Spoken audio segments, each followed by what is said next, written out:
Olá, bom dia. Meu nome é Augusto e essa é a Escola Dominical da Igreja Presbiteriana da Tijuca. Hoje, dia 22 de maio de 2022, é o sexto domingo da Páscoa, segundo o calendário litúrgico, né? Nós estamos aqui destacando a importância dessa comemoração, né? A consecução do plano da salvação de Deus em nossas vidas, né? Vamos à aula de hoje? Bom, segundo a revisão, né, das aulas que nós vimos até aqui, esse trecho vocês não vão esquecer mais com certeza. O significado da Páscoa é passagem ou travessia em hebraico, né? Que passagem é essa para nós, discípulos de Jesus? A passagem do juízo, né? Ao perdão e à salvação em Jesus. Né? Qual é a memória que nós estamos fixando, que nós estamos dando importância, que nós estamos revivendo, né? A memória sobre o sacrifício e a ressurreição de Jesus, né? E a memória de que Ele está conosco, né? Nós temos falado aqui, né? Fazer isso em memória de mim, né? Como nós temos na ceia, né? As cores litúrgicas da Páscoa são o branco e o ouro, representando a luz, a alegria, a vitória, né? Os vários símbolos da Páscoa, né? Cruz e túmulos vazios, a ceia, o cordeiro, o peixe. E as próximas datas, porque nós estamos chegando finalmente perto do fim das comemorações da Páscoa, né? No domingo que vem o domingo que vem se chama Domingo da Ascensão do Senhor, e o próximo domingo, 5 de junho, domingo de Pentecostes. Esse domingo que vem, o domingo da Ascensão do Senhor, se a gente pensar, né, nesse título, a Ascensão do Senhor, os quatro evangelhos, Mateus, Marcos, Lucas e João, eles encerram com passagens referentes a esse momento, né? Uns de maneira explícita, outros de maneira não explícita. Alguns dizem que usam a expressão ascensão do Senhor, outros não, mas enfim, de uma forma ou de outra, é a ascensão do Senhor que encerra esse momento em que Jesus deixa de aparecer fisicamente, de aparecer materialmente entre os discípulos após a sua ressurreição. Quando isso cessa de existir, é que nós temos o fim da narrativa dos evangelhos, e aí a gente começa com Atos dos Apóstolos, né? Então, por exemplo, em Mateus 28, não há uma passagem chamada Ascensão de Jesus, mas temos uma passagem chamada a Grande Comissão. O que a gente pode reter dessa passagem? Jesus, aproximando-lhes, falou: Ide fazei discípulos de todas as nações, e eis que estou convosco todos os dias até a consumação do século. Vocês lembram? Na nossa aula retrasada, em que nós fizemos um pequeno estudo sobre ide e fazer discípulos, esse é o trecho que está encerrando o livro de Mateus. Em Marcos, antes da passagem dedicada à ascensão, né, que existe em Marcos uma passagem chamada Ascensão do Senhor, nós temos uma passagem chamada A Ordem para a Evangelização, no mesmo sentido. Finalmente apareceu Jesus aos 11 e disse: Ide por todo o mundo e pregai o Evangelho. Vejam só que importância dessas palavras de Jesus. Quem crer e for batizado será salvo, quem não crer será condenado. Então, ide e fazei discípulos, ide por todo mundo e pregai o Evangelho. Né? Segunda vez que a gente tem essa passagem, esse alerta, né, de Jesus nos mandando, é um mandamento de Jesus. Em Lucas, né, que é o evangelho privilegiado pela leitura, pelo calendário litúrgico nesse ano C. Lucas 24. Está aqui aí, existe uma parte chamada Ascensão de Jesus, que está entre o verso 50 e 53. Antes eu destaquei aqui no verso 44. São essas as palavras que lhe falei. Importava se cumprisse tudo o que de mim está escrito na lei de Moisés, nos profetas e nos salmos. Jesus disse, olha, a Bíblia toda fala a meu respeito.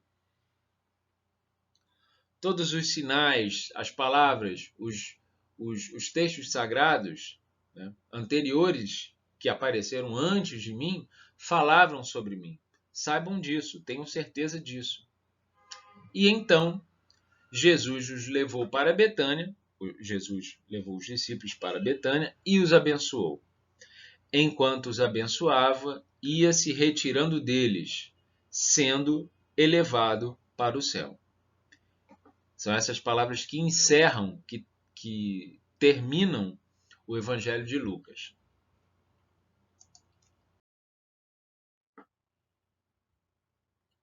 E finalmente João. João também não há uma passagem consagrada à ascensão de Jesus, mas temos uma passagem chamada Jesus aparece aos discípulos, que é uma passagem bastante interessante, né? Eu fiz um resuminho aqui. Jesus, sem ser reconhecido, pede algo para comer os discípulos. Diante da negativa deles, manda-os pescar em certo lugar e opera mais um milagre numa grande pescaria.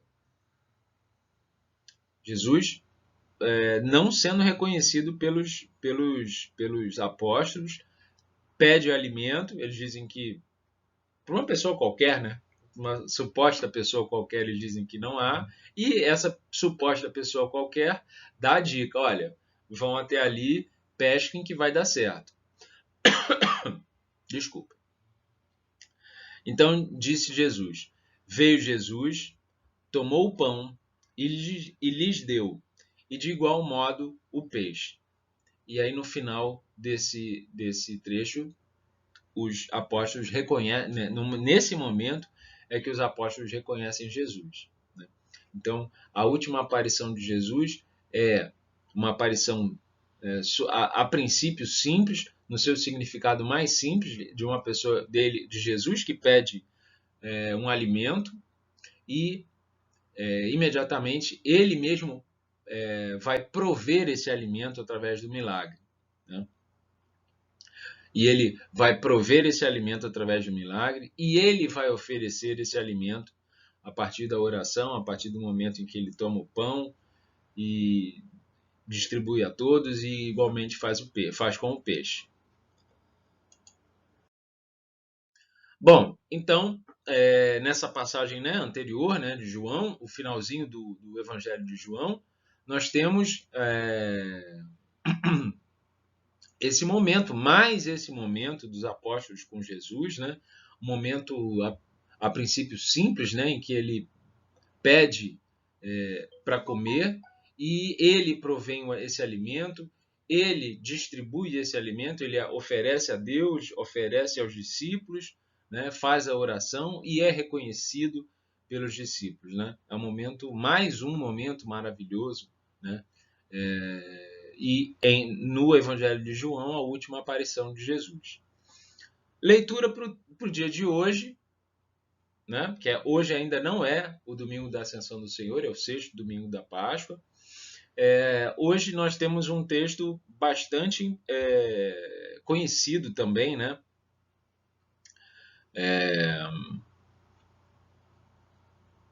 O momento aí da igreja primitiva, né? Onde estão figurando Paulo e Barnabé, né? Como aqueles que já vinham pregando para os gentios, pregando para as pessoas que não eram da tradição religiosa, pessoas que não eram religiosas, e já vinham pregando a respeito de Jesus para elas, e aí eles são recebidos na igreja de Jerusalém, né? Na igreja daquelas pessoas que já eram religiosas antes de Jesus, mas conheceram Jesus. Então diz lá Atos 15, 1 a 2 e 22 a 29, eu destaquei somente esse trechinho. Então pareceu bem aos apóstolos e aos presbíteros, tendo elegido homens entre eles, enviá-los juntamente com Paulo e Barnabé para a igreja de Antioquia. Né? Que homens eram esses? Judas e Silas. Né? Então, o que a igreja primitiva está fazendo? Né? Está cumprindo o mandamento de ide e fazei discípulos, né? Ide e pregai para todos os povos, ide e pregai para todas as nações. Né? A igreja primitiva segue o mandamento de pregar a todos os povos. Né? No caso, a igreja de Jerusalém decide, vamos dizer assim, se diria numa linguagem atual, né? Encampar a campanha de Paulo e Barnabé e fundar essa igreja para os gentios, né? Reforçar essa igreja que já estava sendo construída para os gentios. Tudo bem, pessoal? Espero que vocês tenham gostado. Essa foi a nossa aulinha de hoje. Estamos aí nos encaminhando para o fim das comemorações da Páscoa. E é isso. Bom domingo a todos, boa semana, fiquem com Deus. Até lá. Tchau, tchau.